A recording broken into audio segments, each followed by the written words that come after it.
बिस्मिल्लाहिर्रहमानिर्रहीम, अस्सलाम वालेकुम। आप देख रहे हैं news today with Tanzeela Mazhar. Programme में आपको खुशामदीद कहेंगे जी। आज हम बात करेंगे वज़ीर-ए-आज़म के मामले खुसूसी बराए सेहत डॉक्टर फैसल सुल्तान साहब से।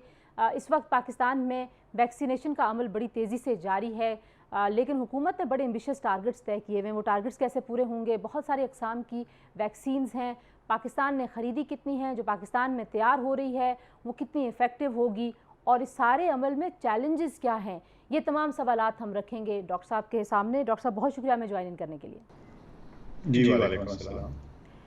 डॉक्टर साहब, जो सबसे पहली चीज़ जो हम जानना चाह रहे हैं वो ये है कि वैक्सीनेशन, ज़ाहिर है बहुत तरह की वैक्सीन्स आ रही हैं, और उसमें अगर आप हमें बता सकें, आज आपने तफसीलात भी जारी की हैं मीडिया के सामने, लेकिन अगर आप बता सकें कि कौन सी वैक्सीन्स हुकूमत पाकिस्तान ने ख़रीदी हैं, कौन सी हमारे किसी सपोर्ट प्रोग्राम में आई हैं, और जो ज़्यादा हम बल्क में लगा रहे हैं लोगों को, वो वैक्सीन कौन सी हैं? बड़ी साफ सी बात है वो ये कि चूंकि ये कोवैक्स फैसिलिटी के थ्रू आई है तो हम पाबंद हैं कि जो उनसे हमने एग्रीमेंट किया था उसकी स्पिरिट, उसकी रूह को फॉलो किया जाए, और उसमें किसी स्पेशल एक्सेप्शन करके किसी ट्रैवलर्स या इसके जरिए नहीं, और इस तरह की सूरत हाल में नहीं इस्तेमाल हो सकती थी। सिर्फ वो जो आपकी वल्नरेबल पॉपुलेशन जो प्रोग्राम है उसमें हमने क्या अंडरस्टैंडिंग दी थी कि फाइजर को हम कहाँ यूज़ करेंगे? वो बड़ी सिंपल है जी, जो बड़ी सादी है वो ये है कि आप अपनी पॉपुलेशन को बिल्कुल एक वल्नरेबल लिस्ट के जरिए उसमें बतदरीज, जैसे एज का था, हेल्थ केयर वर्कर थे, front line health care workers थे, तो उसके तहत चलें। चुनाचे अब हम उसको इस्तेमाल करेंगे उन तमाम लोगों के लिए जो इम्यूनो कॉम्प्रोमाइज़ हैं, जिनका जो क़ुव्वत मुदाफ़ियत है वो इतना स्ट्रॉन्ग नहीं, तो उस सूरत में वो इस्तेमाल होगी। सो बहरहाल वो भी बहुत अच्छा इस्तेमाल है उसका, और मैं समझता हूँ टेक्निकल एतबार से, मेडिकल एतबार से वो बिल्कुल मुनासिब और सही उसकी डिप्लॉयमेंट है। तो ये सारी वैक्सीन्स हैं जो इस वक्त चल रही हैं, और लेकिन आगे आइंदा आने वाले दिनों में और महीनों में हम बहुत सारी और वैक्सीन्स की प्रोक्योरमेंट करते चले जाएंगे, और इंशाल्लाह ताकि हम अपना जो टारगेट है उस तक पहुंच सकें। डॉक्टर साहब, कुछ सोर्सेज ये कोट कर रहे हैं कि फ़ाइज़र, ज़ाहिर पहले आपने सोचा था कि जो बाहर जाने वाले लोग हैं, स्टूडेंट्स हैं जिन्होंने बाहर जाना, उनको लगेगी, फिर वो प्लान तब्दील हो गया। अभी एक तो आपने कह दिया कि जिनकी इम्यूनिटी बहुत लो है और जो कॉम्प्रोमाइज्ड और वल्नरेबल लोग हैं। दूसरा ये भी कहा जा रहा है कि ये शायद जो हज करने के लिए जाएंगे लोग, उनको भी लगेंगी। तो ज़रा वजाहत कर दें कि क्या ऐसा सोच रहे हैं आप कि ये हाजियों को भी लगाई जाए? ये सोच थी, लेकिन जब हमारी कोवैक्स से सिलसिले में बात हुई और उन्होंने हमें याद दहानी कराई, तो फिर हमने ये फ़ैसला किया कि ये जो ट्रैवलर्स के लिए या जो जॉब्स के लिए बाहर जा रहे हैं, या ऐसे लोग जो ऐसे मुल्क में जा रहे हैं जहाँ जाने से पहले, ये मैं बड़ा वाज़ेह कर दूँ, बार बार लोग अमेरिका और इधर उधर की बातें करें, द फैक्ट इज़ कि जहाँ एब्सोल्यूट रिक्वायरमेंट है फ़िलहाल, जहाँ हमें मालूम है वो सऊदी अरेबिया है। तो वो ट्रैवलर्स थे जिनके बारे में हमने सोचा था, ये जॉब सीकर्स थे या हाजी साहिबान थे, कि इसमें हम फ़ाइज़र इस सूरत में लगा दें, चूँकि एक मैंडेटरी रिक्वायरमेंट थी सऊदी गवर्नमेंट की तरफ से। लेकिन जब हमने अपनी कोवैक्स की याद दहानी उनकी जो थी उसको देखा, तो हमने एग्री किया कि हाँ, इसका जो इस्तेमाल है वो होना चाहिए जो वल्नरेबल हैं, यानी जो वो पॉपुलेशन या वो आपके आबादी का हिस्सा जहाँ सबसे ज़्यादा ख़तरा हो बीमारी का। तो जब हमने शुरू किया था तो naturally front line health care worker थे, फिर हेल्थ केयर वर्कर थे, फिर बुजुर्ग थे, फिर आहिस्ता आहिस्ता करते अब आपके सामने 18+ जो हैं वो भी रजिस्टर हो रहे हैं। तो कहने का मकसद ये है कि हम अपना जो नॉर्मल हमारा तरीक़ाकार था, जिसके तहत हम ऊपर से लेकर नीचे तक आए, एज वाइज या रिस्क वाइज, तो हम उसी को फॉलो करेंगे, और उसमें जो वल्नरेबल ग्रुप्स हैं, जैसे कि जिनका क़ुव्वत मुदाफ़ियत कमज़ोर है, इम्यूनो कॉम्प्रोमाइज़ जिनको बोलते हैं, उनमें इस्तेमाल करेंगे, अच्छा, ना मैं सिर्फ कि आपसे ट्रैवलर्स जो में। एज हाँ ग्रुप्स है उसका डाटा आप कैसे कलेक्ट करें वो भी आपसे पूछूंगी, लेकिन जो रिस्क ग्रुप्स हैं उनका डाटा कैसे कलेक्ट किया जा रहा है? ये ज़ाहिर है लोग वॉलंटियर करेंगे, आप ये कह रहे हैं, या आप लोग खुद कोई आउटरीच करने जी का प्लान रखते हैं, कैसे होगा ये? जी, रिस्क ग्रुप्स जो हैं वो डिफ़ाइन कर दिए गए हैं कि एग्जैक्टली क्या हैं। हमने उनकी ब्रॉड कैटेगरीज, बल्कि उसमें खासी डिटेल भी फराहम कर दी है NIH की, सॉरी, मिनिस्ट्री ऑफ हेल्थ की तरफ से। और वो जो हैं, जब हम फिर वैक्सीन डिप्लॉय करेंगे, तो जो लोकल अथॉरिटीज़ हैं प्रोविंस के अंदर, उनको ज़ाहिर है ये इंश्योर करना होगा कि ये दुरुस्त सूरत हाल में लग रही हैं कि नहीं। इसकी मोडालिटीज़ तकरीबन एग्री हो चुकी हैं। फाइनल डिटेल्स जो हैं एक आध दिन में सामने आ जाएंगी, और फिर ये वैक्सीन लगना शुरू हो अच्छा डॉक्टर जाएगी। साहब, मैंने आपको एज ग्रुप्स के ऊपर 2-3 सवाल है मेरे पास, लेकिन वैक्सीनेशन पे जो आखिरी सवाल है वैक्सीन की अवेलेबिलिटी पे, वो पाकिस्तान में तैयार होने वाली वैक्सीन है, तो वो कितनी कामयाब आप समझते हैं रही है, और उसमें आप देख रहे हैं कि वो जो पाकिस्तान में तैयार हो रही है उससे ज़रा ज़्यादा बड़ी पॉपुलेशन जल्दी वैक्सीनेटेड हो सकती है? बिल्कुल जी। ये कैंसाइनो वैक्सीन है जो कॉन्सेंट्रेट की शक्ल में पाकिस्तान में आ रही है। फिर उसको प्रॉपर फिल किया जाता है, यानी उसकी जो फॉर्मुलेशन है, जब कॉन्सेंट्रेट से, यानी जो कॉन्सेंट्रेटेड फॉर्म से जब उसको रेडी टू यूज़ फॉर्म में लाते हैं, तो उसमें जो चीज़ें डलती हैं, फिर जो बफर्स डलते हैं, जो उसमें तमाम कीमियाई अमल है उसका, ताकि वो इस्तेमाल के काबिल हो, फिर उसकी टेस्टिंग होती है। और तकरीबन को 2 दर्जन टेस्ट हैं जिसमें अफादियत है, सेफ्टी है, बहुत सी चीज़ें हैं, वो चेक होती हैं और उसके बाद फिर वो इस्तेमाल होती है। फ़ायदा क्या है कि हम कॉन्सनट्रेट लाना आसान है, उसकी फ़राहमी हमारे पास आसानी से हो सकती है निस्बतन। और अगर हम ये इसरार करें कि नहीं जी हमें फ़िनिश्ड डोज़ेज़ दें, तो शायद उसकी फ़राहमी उस तादाद में ना हो कि अगर हम कॉन्सनट्रेट लेके उसको खुद फ़ॉर्मुलेट कर लें। तो ये हमें ज़्यादा वॉल्यूम को डिस्ट्रीब्यूट करनी, यानी हमारी जो काबिलियत है ज़्यादा से ज़्यादा लोगों तक पहुँचने की, वो इस प्रोसेस के ज़रिए बढ़ गई है। और ठीक है। हर महीने हम समझते हैं कि तकरीबन 3 मिलियन पर मंथ जो है, जुलाई ऑनवर्ड्स, वो इंशाल्लाह ये इस्तेमाल होने के काबिल होगी। और इसकी डोज़ भी एक है, तो उसमें ये भी आसानी अच्छा, है। आपने पहले क्योंकि 60 प्लस और फिर 50 प्लस और फिर 40 प्लस, और अब हम ज़ाहिर है एज ब्रैकेट हमारी काफ़ी अब ब्रॉडन हो गई है, लेकिन जिन एज ग्रुप्स से हमने शुरू किया था उसकी कोई परसेंटेज आपने निकाली है कि जो 60 प्लस की पॉपुलेशन थी वो कितने परसेंट ने वैक्सीन करा ली है? क्योंकि there is a huge number out there जिन्होंने वैक्सीन अभी तक नहीं कराई, और उसको कैसे इंश्योर किया जाएगा कि वो सारे लोग वैक्सीन कराएं? बिल्कुल सही है जी। तो बावजूद इसके कि हम 10 मिलियन यानी 1 करोड़ का मार्क हम पहुंच गए total number of vaccine doses में। लेकिन ये बिल्कुल बात ठीक है कि हमारे यहाँ कम से कम 100 मिलियन लोग हैं, बल्कि इससे भी ज़्यादा हैं, जो वैक्सीन लगाने के जिसे कहते हैं ना एलिजिबल हैं, जिनको लगवानी चाहिए। तो आप अभी हम अगर इससे तायुन करें तो अभी हमारा रास्ता काफ़ी बाकी है। तो इस सूरत में अब हमने ये देखना है कि अपनी यंगर पॉपुलेशंस तक तो हम पहुंच रहे हैं, लेकिन ये भी देखना है कि वो तमाम लोग जो से 60 प्लस थे और उन्होंने रजिस्टर भी किया, तो हम बार बार उन तक दोबारा रीच आउट करने की कोशिश कर रहे हैं कि जिन्होंने रजिस्टर किया वो अब वॉक इन की फैसिलिटी क्यों नहीं इस्तेमाल कर रहे, तो उनको मैसेज भी भेज रहे हैं, एसएमएस भी कर रहे हैं। और आप अगले 1-2 दिन में देखेंगे एक खासी बड़ी कैंपेन भी सामने आएगी जिसमें वैक्सीनेशन के हवाले से लोगों को इनकरेज भी किया जाएगा। ठीक है और डॉक्टर उसके साहब, हम एक अलावा छोटी सी ब्रेक ले लूँ, मैं आपसे इस कैंपेन की डिटेल्स भी पूछूंगी, एक ब्रेक ले रहे हैं जी। डॉक्टर फैसल सुल्तान हमारे साथ मौजूद हैं। कोरोना की वैक्सीन, कोरोना का पूरा जो प्रोग्राम है पाकिस्तान में वैक्सीन का, उसके हवाले से हम तफसीलात उनसे जान रहे हैं। हमारे साथ रहिए।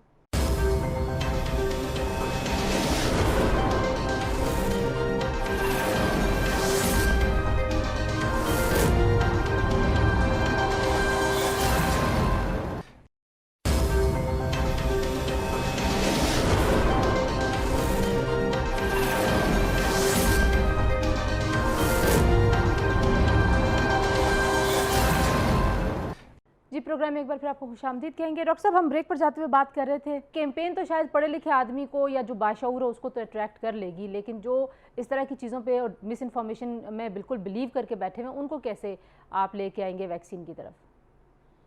इसमें जी बहुत सी चीज़ें करनी है। एक तो कैंपेन है लोगों को याद दहानी की। दूसरी कैंपेन के अंदर शामिल हैं वो इन मिथ्स और इन गलतफहमियों और इस मिस इन्फॉर्मेशन का तदारुक, उसके जवाबात भी शामिल हैं।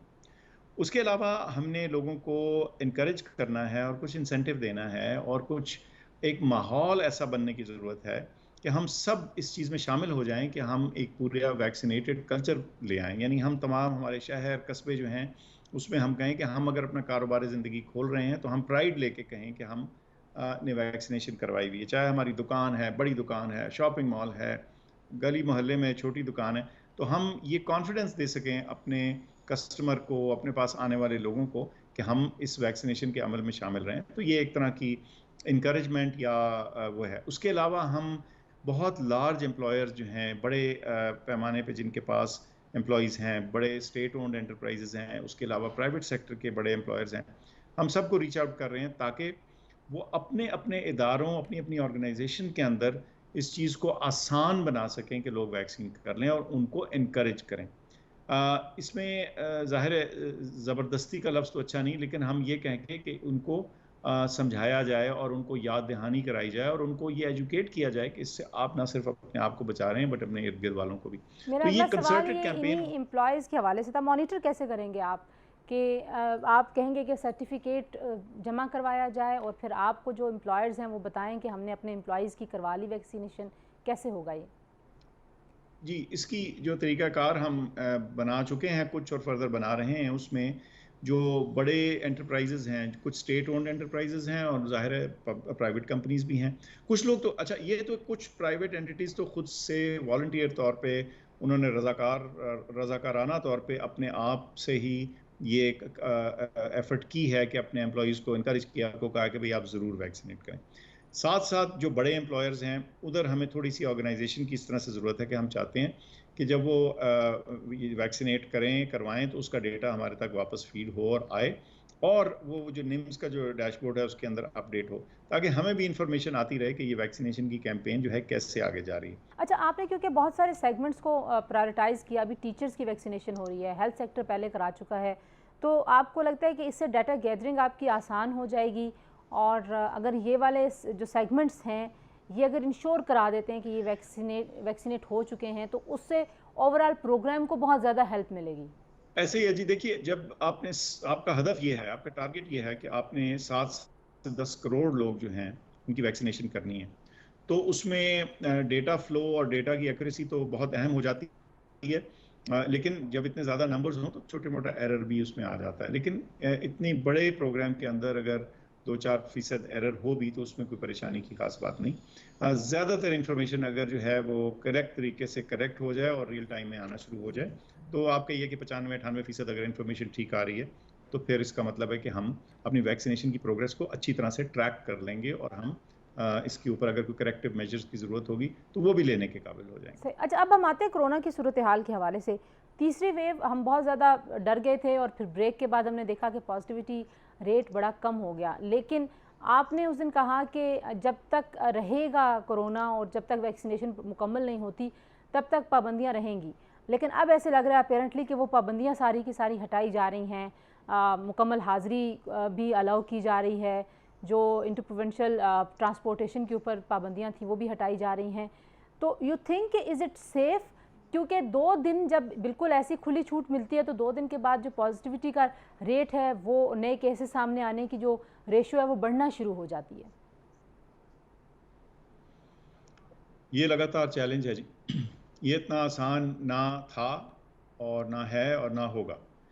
गुज़िश्ता भी आपने तमाम पैटर्न देखा कि जब कभी हम रिलैक्सेशंस करते हैं, उसमें अगर इज़ाफ़ा हो पॉज़िटिविटी में, केसेस में, तो हमें फिर करेक्टिव मेजर्स लेने पड़ते हैं। लेकिन एक दायमी बंदिश तो हो नहीं सकती। आप ये तो नहीं कह सकते कि अंटिल फर्दर ऑर्डर्स हम हर चीज़ बंद कर दें या किसी भी सेक्टर को खोलने के बारे में कम से कम कंसिडर ना किया जाए या एक बतदरीज प्रोसेस ना फॉलो किया जाए। तो अभी भी हम कर तो बतदरीज रहे हैं। अभी भी कई दफ़ा लोग कहते हैं रेस्टोरेंट्स हैं, शादियाँ आउटडोर शादियाँ हैं, उनके साइज़ पे पाबंदी है। तो अभी भी कुछ चीज़ें ऐसी हैं बहुत सारी जिनके ऊपर पाबंदियाँ कायम हैं और उनको स्टेप बाय स्टेप ही हम नीचे ला रहे हैं। लेकिन एक ताहयात अब सब चीज़ों को बंद करना भी नामुमकिन है। तो आपने ये रास्ता दोनों चीज़ों के दरमियान ढूँढना है और आसानी जो है ना सबसे बड़ी, वो 2 चीज़ों से पैदा होगी। एक, लोग मास्क का इस्तेमाल करते रहें, मैं समझता हूँ इससे बहुत फ़र्क पड़ता रहेगा और साथ-साथ वैक्सीन का अमल बढ़ता रहे। ज्यों-ज्यों हमारी वो तादाद उन लोगों की जो वैक्सीनेटेड हैं, वो बढ़ती जा रही होगी, तो आहिस्ता-आहिस्ता फिर बीमारी को फैलने में मुश्किल होती है क्योंकि बीमारी एक कमरे में अगर 8 लोग आके बैठते भी हैं और उनमें से 5 ने वैक्सीनेशन करवाई हुई है, तो जो एक 8वां आया तो सिर्फ़ उसको 2-3 लोग और हैं जो इन्फेक्ट हो सकते हैं उससे। तो जो स्टैटिस्टिकली चांसेज़ हैं बीमारी के फैलाव के, वो हर नए वैक्सीनेटेड परसेंटेज से आहिस्ता-आहिस्ता कम होने शुरू हो जाते हैं। हमने और ये यही भी जो है लॉन्ग टर्म जी, जी। इस बंद गली से निकलने का तरीका ये है। अच्छा डॉक्टर साहब, हमने ये भी देखा है कि वो लोग जो जिन्होंने वैक्सीनेशन कराई हुई थी, वो भी इन्फेक्टेड तो हुए, कोरोना के केसेस वहाँ पे भी रिपोर्ट हुए। तो उस पे भी थोड़ा-सा बताइए कि लोग ये भी कहते हैं कि देखें करवाई हुई थी वैक्सीन, इसके बावजूद भी कोरोना हो गया। वहाँ पे क्या फ़र्क होता है? जी। जिसको आप वैक्सीन ब्रेक थ्रू बोलते हैं, वो होता है और उसको समझने की ज़रूरत है। तो कोई भी वैक्सीन चाहे कितनी भी इफ़ेक्टिव हो, वो 100% इफ़ेक्टिव नहीं होती। अब अगर एक वैक्सीन है वो 90% इफ़ेक्टिव है, लेट्स से 80% इफ़ेक्टिव है, अब 80% जो मौसर वैक्सीन है उसको बहुत मौसर वैक्सीन तस्वर किया जाता है। लेकिन 80% मौसर होने का क्या मतलब है? इसका मतलब ये है कि अगर 100 लोग वैक्सीन लगाएंगे तो उसमें 80 ऐसे हैं जिनको दोबारा इन्फेक्शन होने का चांस नहीं है, लेकिन 20% ऐसे हैं जिनको दोबारा इन्फेक्शन हो सकती है। अब अगर लाख लोगों ने यह वैक्सीन लगाई हो तो इसका मतलब है कि एक एक उनमें से 1/5, और जो अगर लाख और करोड़ों में चले जाए तो फिर वो तादाद बढ़ना शुरू होती है। तो बहुत से लोग ऐसे होंगे जो वैक्सीन लगवाने के बावजूद जिनको माइल्ड या हल्की फुल्की इन्फेक्शन होने का चांस बाकी रहता है। अच्छा, सबसे जो अहम बात है वो ये कि वो ज़्यादा बीमार नहीं होंगे इंशाल्लाह। वो अस्पताल या वेंटिलेटर पे जाना या ऑक्सीजन की ज़रूरत जो है, वो उन तक आमतौर पे नहीं आएगी अगर वो लोग हैं जिन्होंने वैक्सीन लगवाई हुई है। तो यूँ कहिए कि वैक्सीन लगवाना ना सिर्फ़ कि बीमारी के फैलाव को रोकता है, लेकिन बहुत एक अहम उसमें जुज़ ये है कि बीमारी के सख्त खतरात से हमें बचाता है। डॉक्टर साहब ये ज़रा क्लैरिटी के साथ एक दफ़ा दोबारा बता दें कि अगर आपने एक डोज लगवाई है और उसके बाद आप इन्फेक्टेड हो गए तो फिर कुछ अरसे का गैप दे के आपको दोबारा से पहली डोज नहीं लगवानी बल्कि दूसरी लगवानी है, ये कह रहे हैं आप? बिल्कुल जी, ऐसे ही है। मैं दोबारा एक्सप्लेन कर देता हूँ कि अगर ऐसे हुआ कि आपने वैक्सीन की डोज़ लगवाई और चंद दिनों बाद आपको इन्फेक्शन हो गई, तो ये ग़ालिबन आपको इन्फेक्शन का एक्सपोज़र या उससे वैक्सीन की डोज़ से पहले हुआ था या उसके आस-पास हुआ। तो उस सूरत हाल में आपने बीमारी की नॉर्मल जो हिफाज़ती इक़दामात हैं, अपने आप को आइसोलेट करना है, वो सारी चीज़ें करनी हैं। तो ऐसी सूरत हाल में अगर वैक्सीन की डोज़ लगाने के से ज़रा पहले या उसके बाद आपको एक्सपोज़र हुआ हो तो आपको इन्फेक्शन हो सकती है। उस सूरत हाल में जो उसकी नॉर्मल केयर है बीमारी की, वो आपने जारी रखनी है, डॉक्टर से ज़रूर कंसल्ट करें। लेकिन जब उससे रिकवर कर जाएँ इंशाल्लाह तो उसके कुछ गैप के बाद, चंद हफ्ते के गैप के बाद उसकी दूसरी डोज़ ज़रूर लगवा लीजिए। सही। अच्छा डॉक्टर साहब, एक जो चीज़ बीमारी के हवाले से ये है वो ये है कि पहले भी हम बहुत बार ये मिथ सुन चुके हैं कि जब बहुत ज़्यादा गर्मी का मौसम आता है तो फिर शायद ज़रा जो वायरस का फैलाव है वो रुक जाता है। अब तो 2 साल हो गए इस बीमारी को, तो क्या इसको रिसर्च या एविडेंस बेस्ड कोई चीज़ इसको सपोर्ट करती है इस चीज़ को? क्योंकि बहुत सारे लोग कहते हैं नहीं अब तो बड़ी गर्मी है जी, गर्मी में देखें लोग बहुत कम बीमार हो रहे हैं। तो इस तरह की कुछ चीज़ें एग्ज़िस्ट करती हैं, नहीं करती? हर वायरस जो है वो अपने माहौल से इम्पैक्ट करता है, और माहौल का और वेदर का और टेम्परेचर का और अल्ट्रावायलेट लाइट का कुछ ना कुछ असर वायरसेस के फैलाव पे होता है। कुछ वायरसेस जो हैं वो सर्दियों में ज़्यादा आम होते हैं। कुछ वायरसेस बल्कि ऐसे हैं, कोई वायरल इन्फेक्शंस ऐसी हैं जो कई दफ़ा गर्मियों में ज़्यादा होती हैं। तो ये थोड़ा बहुत असर ज़रूर होता है वायरस के फैलाव के ऊपर मौसम का। लेकिन क्या ये एक एब्सोल्यूट चीज़ है कि बस इसी से सारा असर होगा या नहीं होगा, ये कहना बड़ा मुश्किल है। क्योंकि अगर आप देखिए तो पिछले साल जो हमारी पीक थी वो तो बिल्कुल जून के बीच में चल रही थी। तो ये बिल्कुल इसको एक एब्सोल्यूट फैक्टर बनाना मुश्किल है। लेकिन कुछ ना कुछ असर कई दफ़ा मौसम का और मौसम की किस्म का और या उसकी जिसे कहते हैं साइकिल का, बीमारी के साइकिल के साथ कुछ ना कुछ इंटरेक्शन कई दफ़ा होता है। अच्छा डॉक्टर साहब, मुझे अब मैं थोड़ा सा सॉरी कंफ्यूज कर रही हूँ कि शायद मैंने वफाकी वज़ीर इत्तलात का वो बयान पढ़ा था या हुकूमत की तरफ से कोई बयान पढ़ा था कि कुछ महीनों में 70% का टारगेट आपका कि 70% जो एलिजिबल हैं वैक्सीन होने के लिए उनको आप वैक्सीनेट कर दें। Is it true? ये एम्बिशियस टारगेट है? अगर ऐसा टारगेट है या आप लोगों का इनफैक्ट टारगेट है क्या? एम्बिशियस तो है लेकिन ये टारगेट दुरुस्त है। ओके। मेरा ख्याल है इस साल के आखिर तक हमें तकरीबन 70 मिलियन लोगों को ज़रूर रीच करना चाहिए वैक्सीनेशन के ज़रिए, और ये किया जा सकता है। एम्बिशियस है या यूँ कहिए कि एक टफ टारगेट है, लेकिन इस तक पहुँचना मुमकिन भी है और इसके लिए हमें खुसूसी कोशिश करने की ज़रूरत है, उन तमाम चीज़ों के ज़रिए जिनका आपने पहले खुद ही ज़िक्र किया। अच्छा, और जो प्राइवेटली तालीम। लोग करवा रहे थे, कुछ लोगों ने ज़ाहिर है जब अभी एज ब्रैकेट ऊपर चल रहा था तो हमारे बहुत सारे जानने वाले लोग हैं जो 30s में थे, उन्होंने प्राइवेटली करवाया। तो जो प्राइवेट वैक्सीनेशन लोग करवा रहे हैं उसका डाटा आप तक कैसे आ रहा है? प्राइवेट वैक्सीनेशन एक तो हुई बहुत थोड़ी जी, मेरे ख्याल से टोटल 60,000 लोग जो हैं वो वैक्सीनेट हुए उसके ज़रिए।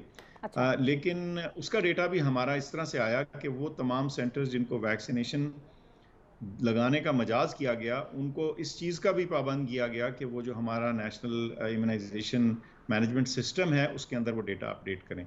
तो अगर आप ऐसा शख्स हैं जिसने कि वो प्राइवेट सिस्टम के थ्रू वैक्सीन लगवाई थी, तो आपका डेटा उसके अंदर बाहर कैफ काउंट हो रहा है और वो आ रहा है। और कोई ऐसी कम्युनिटीज़ हैं या कोई ऐसे लोग हैं, जैसे बहुत सारे अभी हम देख रहे थे, एक रिसर्च चल रही थी कि शायद जो प्रेग्नेंट ख़वातीन हैं वो कोई एक ख़ास किस्म की वैक्सीन है वो लगवा सकती हैं। तो हमने भी कोई इस तरह की एडवाइजरी जारी की है उन लोगों के लिए जो किसी ख़ास सिचुएशन में वैक्सीन नहीं लगवा सकते, या अगर वो लगवा सकते हैं तो वो किस किस्म की वैक्सीन है जिसकी तरफ उनको जाना चाहिए? इस वक्त तो जो हामला ख़वातीन हैं, जो प्रेग्नेंट हैं या जो खुद फीड कर रही हैं अपने बच्चों को, उनके ऊपर किसी किस्म की पाबंदी हम समझते हैं नहीं होनी चाहिए। उनको तमाम जो अप्रूव्ड वैक्सीन हैं वो लगवा लेनी चाहिए।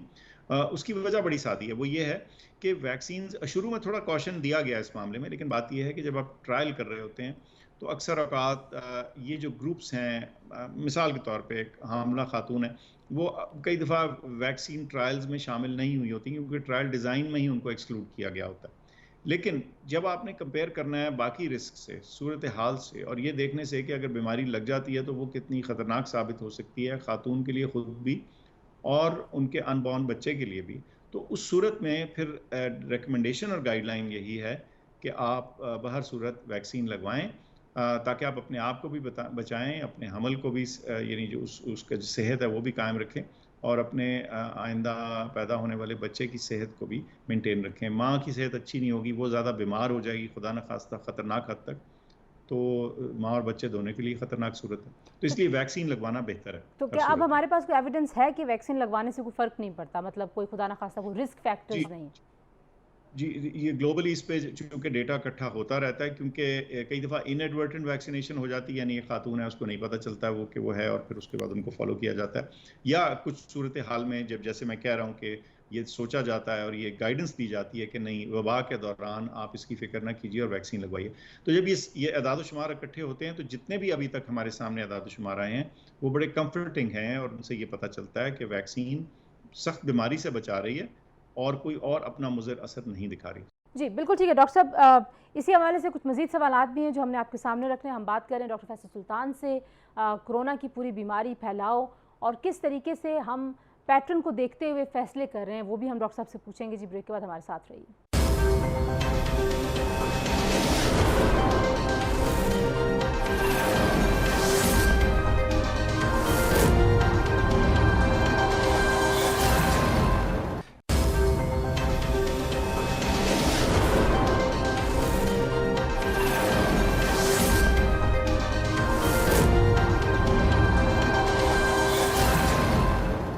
जी, प्रोग्राम में एक बार फिर आपको खुशामदीद कहेंगे। डॉक्टर साहब, हम ब्रेक पर जाते हुए बात कर रहे थे। डॉक्टर साहब, कुछ मैं फोरकास्ट तो आपसे नहीं पूछ सकती हूँ, लेकिन हम कब इस काबिल हो जाएंगे साइंटिफिकली कि हम बता सकें कि कोरोना का जो पैटर्न है, ये जो इसकी कभी पीक आ जाती है, कभी हमें उसमें कमी नज़र आती है, उसको हम वाकई स्टडी कर पाएँ और उसको हम उसका मुकाबला भी कर सकें और उसके लिए शायद हम कोई प्रोएक्टिव अप्रोचेज़ ले सकें। ये कब पॉसिबल होगा आपके ख्याल में पाकिस्तान के सिनेरियो में? मेरे ख्याल से जी, जब हम अपनी बड़े शहर जो हैं, ये मैं एक प्रेडिक्शन ही कर रहा हूँ क्योंकि और प्रेडिक्शन करनी इस सूरत हाल में बहुत ही मुश्किल है, लेकिन एक अंदाज़ा बता रहा हूँ या एक एजुकेटेड एस्टिमेट या गेस बता रहा हूँ। वो ये है कि जब हमारी पॉपुलेशन, ख़ास तौर पे वो जो गुंजान आबाद पॉपुलेशंस हैं, बड़े शहर हैं जहाँ इस बीमारी का ज़ोर ज़्यादा रहा है, वहाँ वैक्सीनेशन की एक मिनिमम तादाद एक्सीड कर जाएगी। यानी जब वो शहर 25, 30, 50% से ज़्यादा उनकी पॉपुलेशन इस रेंज में वैक्सीनेट हो चुकेंगी, तो मैं समझता हूँ कि बीमारी, हम ज़रा कॉन्फिडेंट हो जाएंगे कि बीमारी का फैलाव जो है, अगर हुआ भी तो वो तेज़ी से नहीं हो सकेगा। अच्छा डॉक्टर साहब, एक जो बहुत अहम मामला जिस पे ज़ाहिर है रिपोर्ट भी होता रहा और आपसे पहले भी इस पर राय ली जाती रही है, वो ये कि हमारे कुछ ऐसी कम्युनिटीज़ हैं और कुछ हमारी जो लार्जर कम्युनिटी है उसका एक हिस्सा ऐसा है जिनके पास शनाख्ती कार्ड नहीं है। तो शनाख्ती कार्ड ना होने की सूरत में जो लोग हैं उनको कैसे फैसिलिटेट किया जाएगा वैक्सीनेशन प्रोग्राम में? उसमें ज़ाहिर है ट्रांसजेंडर्स भी हैं, उसमें जो मुख्तलिफ रूरल एरियाज़ हैं वहाँ पे ख़वातीन के पास बिलखुसूस शनाख्ती कार्ड नहीं है। एहसास प्रोग्राम जैसे प्रोग्राम से काफ़ी उसमें हेल्प तो मिली है कि अब काफ़ी लोगों के पास हैं, बस फिर भी ऐसे लोग मौजूद हैं जिनके पास शनाख्ती कार्ड नहीं है, उनका क्या किया जाएगा? उन तक पहुंचना तो ज़रूरी है।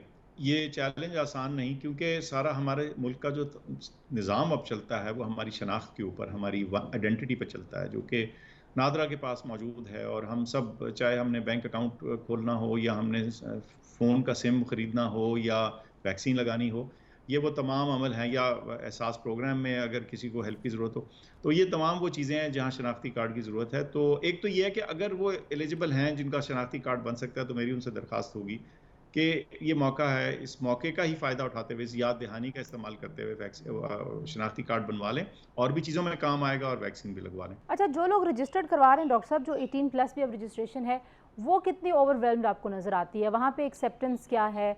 आपको लग रहा है कि वाकई ये जो आपने टारगेट सेट किया उसमें हेल्पफुल होगा? लोग वाकई बड़े शौक से और कॉशियस हैं लोग, और वो करवा रहे हैं रजिस्ट्रेशन, या यंग पॉपुलेशन में भी चैलेंज होगा? क्योंकि जो एल्डर पॉपुलेशन है, ज़ाहिर है उनको तो मिथ्स और डिसइंफॉर्मेशन और मिसइंफॉर्मेशन ने काफ़ी ट्रैप किया हुआ है। यंग लोगों के बारे में आपकी क्या राय है?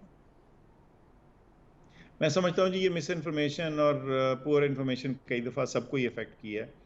बुज़ुर्गों को एक तरह से अफेक्ट किया है, यंग लोगों को थोड़ा फ़र्क तरीके से करती है। वो अवेयर तो ज़्यादा होते हैं, लेकिन वो साथ-साथ मिस इन्फॉर्मेशन को भी उतना ही वल्नरेबल हो जाते हैं। तो आजकल के दौर में इन्फॉर्मेशन और फैक्ट चेक करना बड़ा ज़रूरी है, और हमें जानना चाहिए कि जो गलत इन्फॉर्मेशन आ रही है उसको कैसे सच से, झूठ से अलग बताना है। एक जो और मसला है वो बच्चों की वैक्सीनेशन का। ज़ाहिर है अब हम स्कूल खोल रहे हैं, टीचर्स की वैक्सीनेशन हम करा रहे हैं, सपोर्ट स्टाफ की करा रहे हैं। बच्चों के लिए कब आप लोग तय कर लेंगे कि कौन सी एज तक वैक्सीनेशन हो सकती है? और वो ज़ाहिर है क्योंकि इतनी बड़ी तादाद है बच्चों की जो स्कूल गोइंग है पाकिस्तान में, तो वहाँ पे भी लोगों की ख्वाहिश तो यही होगी कि ये सरकारी सतह पर ही हो। प्राइवेटली तो वो बहुत कम एक ख़ास सेगमेंट तो अफोर्ड कर पाएगा, बाकी लोग नहीं कर पाएंगे। उसके लिए क्या प्लान कर रहे हैं आप? ये बहुत ही अहम नुक्ता है जिसको आप टच कर रही हैं, और वो नुक्ता ये है कि हम, और ख़ास तौर पे पाकिस्तान जैसे मुल्क में, उसकी वजह ये है कि हम एक नौजवान मुल्क हैं। हमारी जो एवरेज पॉपुलेशन की एज है वो यंग है। हमारे यहाँ यंग लोग ज़्यादा हैं बनिस्बत बुज़ुर्गों के और बूढ़े लोगों के। ऐसी सूरत हाल में कोई भी सक्सेसफुल प्रोग्राम जो है, वो नौजवानों की या यंग लोगों की वैक्सीन या उनकी इम्यून स्टेटस को नज़रअंदाज करना अफोर्ड नहीं कर सकता। इस वक्त चैलेंज ये है कि जो ज़्यादातर वैक्सीन्स हैं जो लाइसेंस्ड हैं, उनका जो लाइसेंस है इस्तेमाल का, यानी उनका जो तरीका इस्तेमाल है, उसमें जो गाइडेंस है, जो एक्सपर्ट्स ने बता रखा है रिसर्च के ज़रिए, वो ज़्यादातर 18 साल से उम्र की ज़्यादा लोगों की है। चंद एक वैक्सीन्स के बारे में ट्रायल्स जारी हैं, और मेरा ख्याल है कि आइंदा आने वाले महीनों में आप देखेंगे कि जो वैक्सीन की एज लिमिट है वो और नीचे आएगी। अच्छा। अब वो कितना नीचे जाती है, 15 तक जाती है, 12 तक जाती है, या इससे भी नीचे, ये आने वाला वक्त बताएगा। लेकिन अगर ये ऐसे होता है तो फिर हमें इस जो मौजूदा हमारी जो प्रोजेक्शन है डोजेस की वैक्सीन्स की, उससे भी ज़्यादा हमें जिसे कहते हैं मुहैया करनी होंगी। डॉक्टर साहब, इस दफ़ा हम सुन रहे थे, शुरू में कुछ केसेस के ऊपर बहुत बात हुई कि बच्चे भी अफेक्टेड हो रहे हैं और इन्फेक्टेड हो रहे हैं। तो वो डाटा अगर आप हमारे साथ शेयर कर सकें कि आपका उस पर क्या कंक्लूजन है कि कितनी रेशो थी बच्चों की और कितने स्वेयर उनमें सिम्टम्स थे, क्योंकि कुछ बच्चों की कोरोना की वजह से इंतकाल करने की भी खबरें सामने आई। दो नंबर बहुत थोड़ा था, लेकिन फिर भी मैं पेरेंट्स के कंसर्न के लिए पूछ रही हूँ कि क्या चांसेस हैं? आपके पास जो डाटा, उससे आपने क्या स्टडी किया है? बिल्कुल जी, वो डेटा हमारे सामने है। मैं आपको मिसाल दे देता हूँ कि जब से ये वबा शुरू हुई है, उस वक्त से लेके अब तक जो ज़्यादातर तादाद है सीवियर इलनेस की, वो 50 साल से ज़्यादा की उम्र के लोगों की है। ठीक है। अब बहुत एक आटे में नमक वाली एक तादाद है, जो बच्चे भी बीमार हुए हैं, या कुछ बच्चों ने सीवियर इलनेस भी की है। मिसाल के तौर पे, जब से लेके बीमारी आई है, और जब से हम उसको देख रहे हैं, उसमें आप कह सकते हैं कि जो 20 साल से कम की उम्र के हैं लोग, या 10 साल से कम के, वो आटे में नमक वाली बात भी नहीं है। बहुत ही छोटी तादाद, बहुत ही थोड़ी तादाद है, और हमें कोई ऐसी चीज़ नहीं नज़र आ रही जिससे हम कह सकें कि जो प्रेजेंट वेव है उसमें कोई ख़ास चेंज है या कोई तब्दीली है जो आई हो पहली कुछ वेव्स की निस्बत। अच्छा जी। डॉक्टर साहब, दो चीज़ें जो लास्ट में मैंने आपसे पूछनी हैं। एक तो कुछ ज़ाहिर है, एक तो मिथ्स हैं जो बीमारी से जुड़ी हुई हैं, कुछ हैं जो बीमारी की वजूहात से भी जुड़ी हुई हैं। जैसे मैं बिल्कुल उस कम्युनिटी को रिप्रेजेंट करने लगी हूँ कि जो इस तरह की बातों पे बहुत जल्दी यकीन कर लेते हैं। वो कहते हैं जी कि किसी और बीमारी में भी जो बंदा मर जाता है ना, उसको भी आप कोरोना के डेटाबेस में डाल देते हैं और कोई शायद आप लोगों को कुछ पैसे मिलते हैं। आप लोगों से मुराद ये कि हुकूमत को कुछ पैसे मिलते हैं। तो काइंडली इस पे बताएं कि हॉस्पिटल्स में जो बाकी बीमारियों की वजह से ज़ाहिर है बहुत सारे मरीज़ होते हैं और इंतकाल करते हैं, तो क्या कोई ऐसा कन्फ्यूजन होता है कि उनका भी डेटाबेस डाल दिया जाए और कोरोना से जो इंतकाल कर रहे हैं लोग उनमें ऐड कर दिया जाए? नहीं जी, ऐसी कोई बात नहीं। देखिए, जब कभी किसी का इंतकाल होता है तो जो डॉक्टर जो डेथ सर्टिफिकेट साइन करता है, उसने ये देखना होता है कि ये इंतकाल जो है, ये डेथ जो है, ये कोरोना के बायस हुआ बराह रास्त, या कोरोना ने इसमें कंट्रीब्यूशन की, यानी इनडायरेक्ट थोड़ी सी, या ये अनरिलेटेड डेथ है।